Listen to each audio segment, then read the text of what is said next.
په پاکستان کې افغان مهاجرین له پاکستانی چارواکو څخه او نړیوالو ادارو څخه غواړي چې د افغان مهاجرینو موضوع سره د بشري موضوع په څیر چلند وشي، نه د سیاسي موضوع په شان.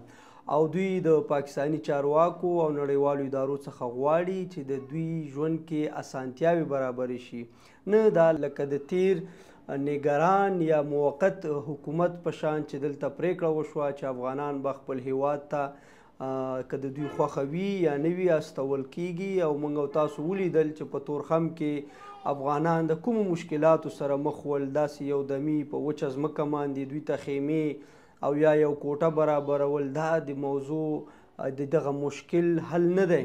باید افغانانو ته په افغانستان کې د استوګنې ځایونه برابر شي، دوی ته د کار روزګار زمینه برابر شي او د دوی اولادونه نوی نسل چې کوم دی هغوی ته د تعلیم زمینه هم برابر شي.